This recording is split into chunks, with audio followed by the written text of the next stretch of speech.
Ganapataye Namaha.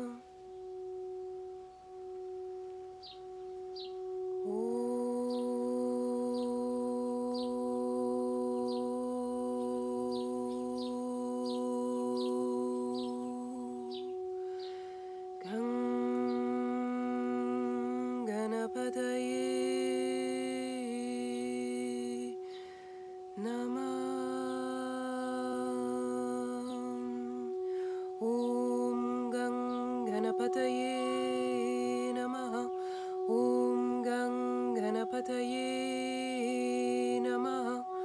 Om Ganapataye Namaha. Om Ganapataye Namaha. Om Ganapataye Namaha. Om Ganapataye Namaha. Namasté les petits yogis et bienvenue pour cette troisième vidéo, les minutes spirit. Alors aujourd'hui, on va parler des mantras. Alors, comment pratiquer les mantras? Eh bien, c'est simple. Pour pratiquer un mantra, tu dois t'asseoir le dos droit, les jambes pliées ou tendues, et tu dois utiliser un mala. Alors, je crois qu'en Inde, il y en a beaucoup qui doivent connaître les malas, surtout les yogis. En général, les malas sont constitués de graines naturelles au nombre de 108. 108 qui est un chiffre clé cosmique. Et on utilise le mala, alors moi c'est pas un mala malheureusement traditionnel, mais c'est un mala plutôt musulman, mais bon, vous savez ce que c'est que les malas. Si vous ne savez pas, allez vous renseigner sur internet. Ce sont vraiment les malas traditionnels, c'est les malas avec les graines de Rudrashka. Toujours est-il qu'un mala avec graines de Rudrashka ou avec pierre naturelle ou en bois comme celui-ci font l'affaire pour pratiquer les mantras. Alors en général, on utilise le mantra, on utilise la main droite pour effectuer un mantra avec le mala et on le positionne face au cœur en utilisant le pouce et l'annulaire, jamais l'index, car l'index chez les yogis représente l'ego. Alors il faut savoir que les mantras sont très puissants et on les utilise notamment pour calmer le mental. C'est une combinaison de sons, des sons semences ou de sons liés à des déités, hein. Par exemple Om Ganapataye Namaha, c'est le mantra à Ganesh en Inde. Donc quand on pratique les mantras, il faut savoir que derrière il y a toute une signification et une lignée en fait de yogis qui ont pratiqué, de yogis et de croyants hindous, hein. Il faut savoir que cet acte n'est pas anodin, on n'utilise pas les mantras de manière inconsciente, mais on doit vraiment les sacraliser. Les mantras, il y a une grande force dans le mantra, un grand pouvoir. Tu peux demander justement de calmer le mental en répétant ces sons et justement à la fin du mala, normalement, ton mental doit être calmé, purifié, transformé.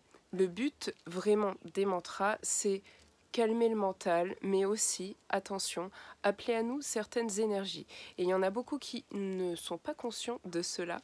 Et de nos jours, on utilise les mantras un peu à tout va, parce que c'est à la mode, parce que c'est cool, parce que c'est fun. Il faut savoir que les mantras sont vraiment très puissants. Et il y a une manière vraiment de les prononcer. Et pour justement utiliser un mantra dans une pratique, il faut avoir affaire à un guide, un professeur qui connaisse la science des mantras. Car il y a vraiment une prononciation particulière à utiliser, une concentration et une assise à avoir. Voilà, donc j'ai fait le tour des mantras. J'essaye de voir si j'ai autre chose à vous dire sur les mantras. Alors bien évidemment, on peut remixer les mantras, ce n'est pas un problème. On peut utiliser différents sons, différents instruments de musique, mais vraiment poser une intention véritable. Quand on utilise un mantra, une intention de guérison, une intention de transformation, une intention pour pas seulement pour soi, mais aussi pour le monde, pour les humains. Et il y a une grande puissance, parce que quand j'utilise un mantra à Ganesh, par exemple, je vais je vais appeler à moi les attributs de ce dieu indien, c'est-à-dire la prospérité. Hein. En Inde, pour ceux qui connaissent l'Inde, on fait des offrandes aux déités, on leur amène des fleurs, de quoi manger, on s'assoit devant les déités, on pratique un mantra, on reçoit la bénédiction des brahmanes qui sont les prêtres indiens. Donc attention à l'utilisation des mantras, elle n'est pas anodine. Si on utilise mal un mantra ou si on n'utilise pas en conscience, le mantra qui est d'une grande puissance positive peut aussi être d'une grande puissance négative. Donc soyez vraiment vigilants et sachez pourquoi vous pratiquez les mantras. Ne les pratiquez jamais juste pour le fun, parce que c'est fun et c'est sympa de chanter des mantras. Il y a vraiment derrière le mantra toute une lignée de yogis, une lignée de pratiquants hindous notamment qui est présente dans l'énergie d'un mantra. Donc voilà, petite assise, le dos droit et bien évidemment l'outil indispensable pour la pratique, c'est le mala avec les 108 perles et de préférence un mala naturel en bois, en graines de rudrashka. Les pierres ne sont pas essentielles dans l'utilisation du mala pour chanter le mantra. Voilà, je vous souhaite une belle journée. J'espère que cette vidéo vous a été utile et vous a éclairé sur la manière dont on pratique les mantras. Je vous dis à très bientôt pour une prochaine vidéo. N'hésitez pas à vous abonner à ma page et à partager cette vidéo si elle vous semble utile. À bientôt!